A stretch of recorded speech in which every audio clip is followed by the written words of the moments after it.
Doctor అసలు tubal blocks అనేది ఎందుకు అవుతూ ఉంటాయి? సో మనకేంటంటే ఈ ఫెలోపియన్ ట్యూబ్స్ అనేటిది మనకు ఫెర్టిలైజేషన్ కోసం చాలా ఇంపార్టెంట్. సో జనరల్గా ఫీమేల్స్ అందరికీ ఒక యూట్రస్ 2 ఫెలోపియన్ ట్యూబ్స్ ఉంటాయి. ఫెలోపియన్ ట్యూబ్ అనేది ఒక ఎండ్ మనకి యూట్రస్కి అటాచ్ అయి ఉంటుంది అండ్ ఇంకో ఎండ్ ఫ్రీగా పెల్విస్లో ఉంటుంది అనమాట. సో దానికి ఏం అటాచ్మెంట్ ఉండదు. సో దానికి ఒక ఫింగర్ లాగా ప్రొజెక్షన్స్ ఉంటాయి అన్నమాట, ఫింబ్రియే అని అంటాము. సో అది జస్ట్ ఒక ఫ్లవర్ లాగా ఉంటుంది అనమాట. సో ఈ ఓవరీలోంచి ఎగ్స్ అనేటివి ఫెలోపియన్ ట్యూబ్ సర్ఫేస్ దగ్గరకు వస్తాయి. ఫెలోపియన్ ట్యూబ్ ఈ ఫ్లవర్ వచ్చే ఆర్గన్ ఫింబ్రియే అని అంటారు. సో ఈ ఫింబ్రియే మనకు రిలీజ్ అయిన ఎగ్ని క్యాచ్ చేసి ఫెలోపియన్ ట్యూబ్ వరకు ట్రాన్స్ఫర్ చేస్తుంది, మిడిల్ పీస్ వరకు ట్రాన్స్ఫర్ చేస్తుంది. సో హస్బెండ్ వైఫ్ కలిసినప్పుడు స్పర్మ్స్ యూట్రస్లో నుంచి ఫెలోపియన్ ట్యూబ్కి ట్రావెల్ అవుతాయి. సో ఈ ఫెలోపియన్ ట్యూబ్ మధ్య భాగంలో ఎగ్ స్పర్మ్ కలుస్తుంది. సో అవి బ్లాకేజెస్ ఉన్నాయి అనుకోండి, జనరల్గా ప్రెగ్నెన్సీ రావడం కష్టం. సో ఎందుకు బ్లాక్ అవుతాయి అంటే దీనికి 4-5 రీజన్స్ ఉన్నాయి. ఫస్ట్ రీజన్ వుడ్ బి చాలామందికి చిన్నప్పుడు టీబీ ఉండడం వల్ల ఫెలోపియన్ ట్యూబ్స్ అనేటిది బ్లాక్ కావచ్చు. జెనిటల్ టీబీ ఉంటే కూడా ఫెలోపియన్ ట్యూబ్స్ బ్లాక్ అయ్యే ఛాన్సెస్ ఉంటాయి. ప్లస్ అట్లనే ఎండోమెట్రియోసిస్ లాంటి సమస్యలు ఉంటే ట్యూబల్ బ్లాకేజెస్ అవుతాయి. లేదా పిఐడీస్ అంటారు, పెల్విక్ ఇన్ఫ్లమేటరీ డిసీజెస్, దీనివల్ల కూడా ట్యూబ్స్ అనేటివి బ్లాక్ అయ్యే ఛాన్స్ ఉంటాయి. హైడ్రోసాల్పింగ్స్ లాంటి సమస్యలు రావచ్చు, అంటే ట్యూబ్లో వాటర్ రావడము లాంటి సమస్యలు రావచ్చు. ఇట్లా ఉన్నా కానీ ట్యూబ్స్ అనేటివి బ్లాక్ అవుతాయి. సో జనరల్గా బ్లాకేజ్ అంటే ఎట్లా అవుతుంది అంటే, ఇప్పుడు సింపుల్ ఫెలోపియన్ ట్యూబ్ కూడా మనకి ఈ నాస్ట్రిల్, ఈ ముక్కు లాగానే ఉంటుంది అనమాట. లోపల హెయిర్ ఉంటుంది కదా, ఈ నాస్ట్రిల్ లోపల హెయిర్ ఉండేది ఎందుకు, చాలామందికి అనిపించచ్చు హెయిర్ ఎందుకు ఉండాలి నాస్ట్రిల్లో అంటే, మనం శ్వాస తీసుకున్నప్పుడు ఈ డస్ట్ని ఈ హెయిర్ అనేది ఫిల్టర్ చేస్తూ ఉంటుంది. సో అట్లనే ఇట్లాంటి హెయిర్ ఫెలోపియన్ ట్యూబ్లో కూడా ఉంటుంది అనమాట. సో ఎగ్ స్పర్మ్ 2 కలవాలంటే మూమెంట్ ఉండాలి కదా. సో ఈ లోపల ఈ సీలియా అని ఫింగర్ లైక్ ప్రొజెక్షన్స్ అటు ఇటు ఎగ్ని స్పర్మ్ని కదులుస్తూ ఉంటాయి. సో ఏదన్నా ఇన్సల్ట్ అయింది, ఇన్సల్ట్ అంటే ఏంటి అంటే ఏదన్నా ప్రాబ్లం వచ్చింది, బ్యాక్టీరియానో లేకపోతే మనకి ఇన్ఫ్లమేషన్ అంటే వాపు వచ్చింది, ఇన్ఫెక్షన్ అయింది. సో ఇట్లాంటివి ఏమన్నా ఉంటే ట్యూబ్ ల్యూమెన్ అంటే ట్యూబ్ ఒక వాల్ గోడ అనేది దెబ్బతిని ఈ లోపల ఈ సీలియా అంటే ఈ హెయిర్ లాంటి ప్రొజెక్షన్స్ అన్నీ అతుకులు ఫామ్ అయిపోతాయి. ఆబ్వియస్లీ లోపల మనకి ఈ హెయిర్ అనేది అతుకులు ఫామ్ అయిపోయాయి అనుకోండి, ఎగ్ స్పర్మ్ అనేది దగ్గరికి కలవలేవు. సో ఇట్లాంటి వాళ్ళకి ప్రెగ్నెన్సీ అనేది రావడం నార్మల్గా కష్టం. సో మనం ఏం చేస్తాము, so we have to go for IVF. లేదా ఇదొక రీజన్ అయితే, ఇంకొక రీజన్ ఏంటంటే చాలామందికి ఫస్ట్ టైం ప్రెగ్నెన్సీ అవుద్ది, సెకండ్ టైం అవుద్ది, పిల్లలు వద్దనుకొని వీళ్ళు ఫెలోపియన్ ట్యూబల్ బ్లాకేజెస్ చేసుకుంటారు, ట్యూబెక్టమీ అని అంటాం. సో ఈ ఫ్యామిలీ ప్లానింగ్ ఆపరేషన్ చేసుకున్న తర్వాత ఏమవుద్ది అంటే, జనరల్గా ఈ ఆపరేషన్ ఏం చేస్తారు అంటే 2-3 పద్ధతులు ఉంటాయి. ఫస్ట్ పద్ధతి ఫింబ్రియాని కట్ చేస్తారు. అది ఒక ఆల్మోస్ట్ 50 years బ్యాక్ చేసేవాళ్ళు ఇప్పుడు చేయట్లేదు. సో ఇప్పుడు రొటీన్గా ఫాలో అయ్యేది ఏంటంటే, ఈ మిడిల్ పీస్ ఏదైతే ఉందో అంటే మనకి ప్రాక్సిమల్ ఎండ్, డిస్టల్ ఎండ్ అని మనము ఈ ఫెలోపియన్ ట్యూబ్ని డివైడ్ చేసుకుంటాము. సో ఫెలోపియన్ ట్యూబ్ యూట్రస్ దగ్గర ఉండేదేమో ప్రాక్సిమల్ ఎండ్, ఫింబ్రియా ఏమో డిస్టల్ ఎండ్. సో ఈ మధ్యలో ఉండేది కొంచెం మనం మెలితిప్పి ముడేస్తాం అన్నమాట. సో ఇదొక పద్ధతి. సో దీనికి మనం ఫాలోప్ రింగ్స్ అని కూడా అప్లై చేయొచ్చు. సో ఈ రింగ్ మళ్ళీ మనకు వాపస్ తీస్తే మళ్ళీ ప్రెగ్నెన్సీ వచ్చే ఛాన్స్ ఉంటుంది. సో లేదా ఈ ట్యూబ్ లెంత్ అనేది కట్ చేసి ముడేస్తారు. సో ఇట్లా ముడేసి తర్వాత మళ్ళీ మనం రియానోస్టోమోస్ తీసుకోవచ్చు. ఆ ముడిని ఇప్పేసేసి it side end at side end 2 fallopian ట్యూబ్స్ని కలిపితే మళ్ళీ ప్రెగ్నెన్సీ వచ్చే ఛాన్సెస్ అయితే ఉంటాయి. సో ఇట్లా లేని వాళ్ళకి మనం రియానోస్టోమోస్ చేసిన తర్వాత కూడా ట్యూబ్ అనేది పని చేయట్లేదు అంటే డెఫినెట్గా మనం ఐవీఎఫ్ వెళ్ళాల్సిన అవసరం ఉంది. ఇవి కొన్ని రీజన్స్. ఇంకొంతమందికి ఏంటంటే ఈ ఎక్టోపిక్స్ వస్తూ ఉంటాయి అన్నమాట. అంటే ఈ ప్రెగ్నెన్సీ అనేది యూట్రస్లో కాకుండా ట్యూబ్లోనే అతుకుతుంది. సో ట్యూబ్లో అతికినప్పుడు ట్యూబ్ అనేది మస్కులర్ స్ట్రక్చర్, సో అది ఎన్లార్జ్ ఎక్కువ యూట్రస్ లాగా కాలేదన్నమాట. సో యూట్రస్ అంటే మనకి చిన్నగా ఉంటుంది, బేబీ పెరిగితే బేబీతో పాటు యూట్రస్ సైజ్ కూడా పెరుగుతుంది, ఎలాస్టిక్ ఫైబర్స్ ఉంటాయి.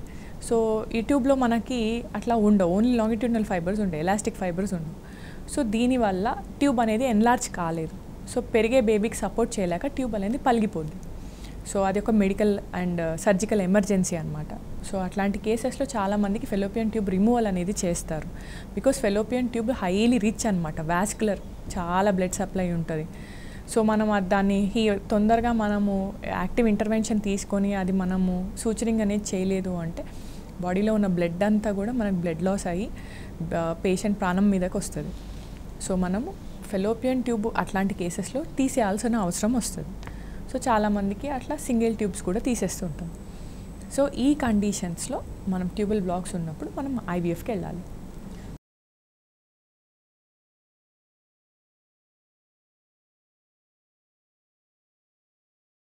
డాక్టర్, అసలు ఎండోమెట్రిసిస్ అంటే ఏంటి?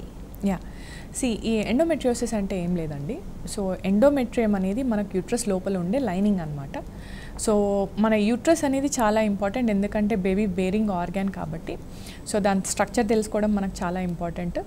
సో యూట్రస్ లోపల మనకు ఒక మజిల్ ఉంటుంది, మయోమెట్రియం అని అంటాము. ఈ మయోమెట్రియం లోపల మనకి ఎండోమెట్రియం లైనింగ్ అనేది ఉంటుంది. ఈ లైనింగ్ అనేది మనకు చాలా ఇంపార్టెంట్. ప్లస్ యూట్రస్కి బయట లైనింగ్ సిరోజా అని ఉంటుంది అనమాట.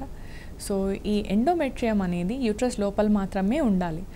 సో ఈ ఎండోమెట్రియం యూట్రస్ లోపల కాకుండా బయట ఎక్కడన్నా ఉంటే దాన్ని ఎండోమెట్రియోసిస్ అని అంటారనమాట. సో బయట ఎక్కడ ఉండొచ్చు అని అంటే పెల్విక్ వాల్ మీద ఉండొచ్చు, లేదా ఫెలోపియన్ ట్యూబ్స్ మీద చిన్న చిన్న స్పాట్స్ ఉండొచ్చు, లేదా మనకు ఓవరీస్లో కూడా ఉండొచ్చు.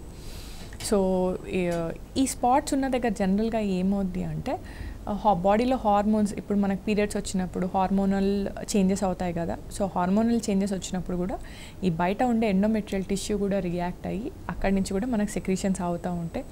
సో దీనివల్ల బాడీలో అతుకులు ఫామ్ అయ్యే ఛాన్సెస్ ఉంటాయి అన్నమాట. సో ఈ ఫెలోపియన్ ట్యూబ్ మీద కానివ్వండి, లేకపోతే యూట్రస్ వెనకాల కానివ్వండి, పెల్విక్ ఫ్లోర్ దగ్గర కానివ్వండి, మనకి అతుకులు ఫామ్ అయ్యే ఛాన్సెస్ ఉంటాయి. సో ఇలా కాకుండా మనకి అప్పుడప్పుడు ఏంటంటే ఎండోమెట్రియాటిక్ సిస్టులు అని అంటారనమాట, చాక్లెట్ సిస్ట్ అని అంటారు. ఈ చాక్లెట్ సిస్ట్స్ అనేటివి ఓవరీలో ఉంటాయన్నమాట. సో ఈ ఎగ్స్ లోపల కూడా మనకి ఎండోమెట్రియం టిష్యూ ఏదైతే ఉందో ఓవరీ లోపల కూడా ఉంటే, సో పీరియడ్స్ వచ్చినప్పుడు ఎగ్ పక్కన ఉన్న ప్లేస్లో నుంచి కూడా ఎండోమెట్రియాటిక్ సిస్టులు డెవలప్ అయ్యి ఈ ఎగ్ క్వాలిటీ కూడా తగ్గే ఛాన్సెస్ ఉంటాయి. సో ఎండోమెట్రియాటిక్ సిస్టులు కూడా ఉంటే మనకి ఇన్ఫర్టిలిటీ సమస్యలు వస్తాయి జనరల్గా. సో ఎగ్స్ కూడా కొంచెం తగ్గే ప్రాబ్లం ఉంటుంది, ఉన్న ఎగ్స్ కూడా క్వాలిటీ వైజ్ కొంచెం తగ్గే ఛాన్సెస్ అయితే ఉంటాయి. సో దీంట్లో మనకు గ్రేడింగ్స్ ఉంటాయి అన్నమాట. గ్రేడ్ 1, గ్రేడ్ 2, గ్రేడ్ 3, గ్రేడ్ 4 అని ఉంటాయి. సో గ్రేడ్ 4 అంటే ఏంటంటే బైలాటరల్ ఓవరీస్ కానివ్వండి, ఫెలోపియన్ ట్యూబ్స్ కానివ్వండి ఒక ముద్దలాగా అయిపోయి యూట్రస్కి అటు సైడ్ ఇటు సైడ్ అతుక్కుంటాయి, ఫ్రోజన్ పెల్విస్ అని అంటాము. సో వీళ్ళకి జనరల్గా ప్రాబ్లమ్స్ ఏముంటాయి అంటే మోషన్ వెళ్ళినప్పుడు కూడా ప్రాబ్లం కావచ్చు, యూరినేషన్ కూడా ప్రాబ్లం కావచ్చు, వైఫ్ అండ్ హస్బెండ్ కలిసినప్పుడు ప్రాబ్లం కావచ్చు, పీరియడ్స్ వచ్చినప్పుడు కూడా విపరీతమైన పెయిన్ ఉండొచ్చు. సో ఇట్లాంటి కండిషన్స్ ఉంటే మాత్రం డెఫినెట్గా తొందరగా మీరు హాస్పిటల్కి వెళ్ళి ఎవాల్యుయేషన్ చేసుకోవాలి. అండ్ ప్రెగ్నెన్సీ ప్లానింగ్ అనేది కూడా చేసుకోవడం చాలా అవసరం.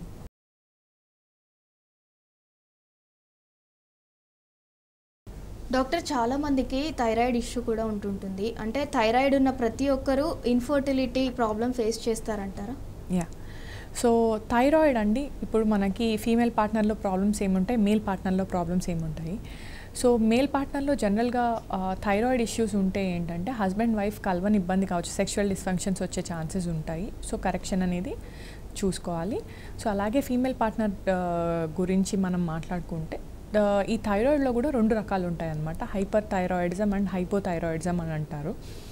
సో రెండింటికి కూడా ఇర్రెగ్యులర్ సైకిల్స్ వచ్చే ఛాన్సెస్ ఉంటాయి. ఇర్రెగ్యులర్ సైకిల్స్ వస్తే మనకు ప్రాబ్లం ఏంటంటే అసలు ఓవ్యులేషన్ అవుతుందా లేదా మనకు తెలీదు. ఒకవేళ ఓవ్యులేషన్ అయినా ఏ టైంలో అవుతుందా మనం ట్రాకింగ్ చేసుకోవడం కష్టం అవుతుంది, కాబట్టి మనం ప్రెగ్నెన్సీ ప్లానింగ్ డిఫికల్ట్ అవ్వచ్చు. సో అది కాకుండా థైరాయిడ్తో జనరల్గా సబ్ఫర్టిలిటీ వచ్చే ఛాన్స్ ఉంటుంది. అంటే ఈ ఫస్ట్ ట్రైమిస్టర్ మొదటి 3 నెలల్లో అబార్షన్స్ అయ్యే ఛాన్సెస్ ఎక్కువ ఉంటాయి అన్నమాట. సో థైరాయిడ్ అనేది చాలా మ్యాండేటరీ.